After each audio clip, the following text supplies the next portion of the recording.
Alors, Volkswagen a enfin présenté son SUV coupé, le ID.5 et ID.5 GTX, la version performance. Donc je vous passe l'intro, rentrons directement dans le vif du sujet. Alors l'arrière me rappelle un peu la Ioniq, première du nom, mais en plus gros évidemment, en surélevé aussi. Toujours basé sur la plateforme MEB, l'ID4 affiche quelques petites différences dans ses dimensions, comptez 1 cm de plus que l'ID4. L'ID5 affiche, putain, relisez-vous les gars, l'ID5 affiche quelques petites différences, donc 1 cm de plus que l'ID4 et 3 cm de moins en hauteur, 1m61. En revanche, la largeur reste inchangée. Donc les photos. Hop. Comment ça se fait qu'on peut pas voir l'autre là? Ah, il faut cliquer directement dessus, d'accord. Ouais, bon, c'est pas vilain, je trouve. Après, ça reste du Volkswagen électrique, quoi, hein. Ils se ressemblent à peu près tous les modèles. Pour ce qui est du design, on reste très proche de l'ID4, surtout pour la partie avant qui conserve les lignes fluides et épurées, avec la grande calandre en bas et les phares IQ. Light à LED qui se fondent au centre du logo Volkswagen et s'animent lorsque les portes sont déverrouillées. De profil, l'ID5 conserve la ceinture de casse très haute et accueille des jantes en alliage jusqu'à 21 pouces. Mais désormais, la ligne de toit se fond dans l'arrière. La ligne de toit, oh là là, mais il y a tellement de fautes dans cet article, c'est terrible. Tandis que l'Aion intègre un spoiler qui contribue à la déficience aérodynamique de 0,26. Les changements esthétiques de la GTX sont peu nombreux et qu'un nez plus élaboré comportant des feux à LED verticaux intégrés dans les inserts de la calandre. Donc là, vous l'avez en rouge. Ok, donc ça c'est la version GTX, comme c'est marqué à l'arrière. Grâce à l'empattement inchangé de 2,77 m et à l'absence de transmission, l'ID5 promet une habitabilité très proche de celle de l'ID4.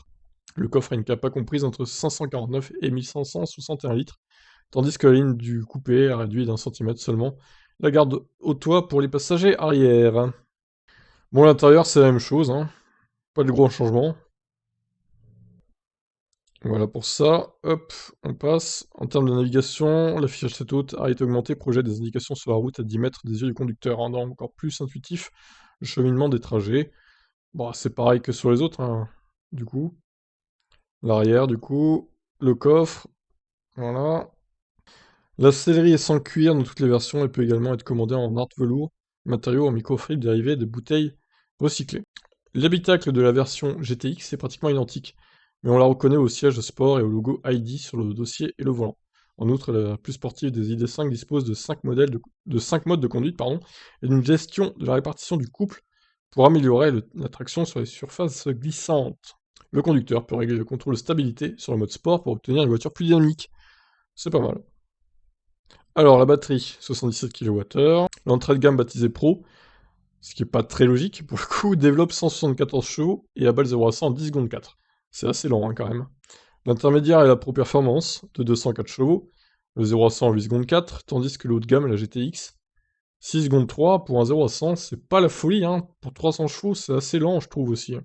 Les deux premiers moteurs sont en propulsion arrière, la vitesse de pointe est limitée à 160 km/h, l'autonomie 520 km. l'ID5 GTX à 4 roues motrices, 480 km d'autonomie. Courant alternatif 11 kW, courant continu 135 kW. Une option de charge bidirectionnelle était également dispo, permettant de fournir de l'énergie de la voiture à des équipements ou même à une maison. Ok. Concernant la sécurité, le Travel Assist qui intègre un régulateur de vitesse adaptatif avec fonction Stop and Go et Lane Assist, ID5 compatible avec la norme CAR2X qui permet de connecter la voiture à l'infrastructure et aux véhicules équipés de la même technologie. Par exemple, la Volkswagen peut avertir le conducteur d'un danger sur la route à 800 mètres de distance si elle est alertée par l'infrastructure. D'accord, intéressant. Elle fera ses débuts en 2022, pas de prix communiqué pour l'instant. Donc voilà, est-ce que ce SUV version berline pourrait vous intéresser? Est-ce que vous pourriez sauter le pas? Dommage hein, qu'on n'ait pas d'infos sur les tarifs, mais à mon avis ça sera assez salé. Bon bah voilà, un modèle de plus électrique chez Volkswagen, présenté officiellement. Je vous laisse réagir.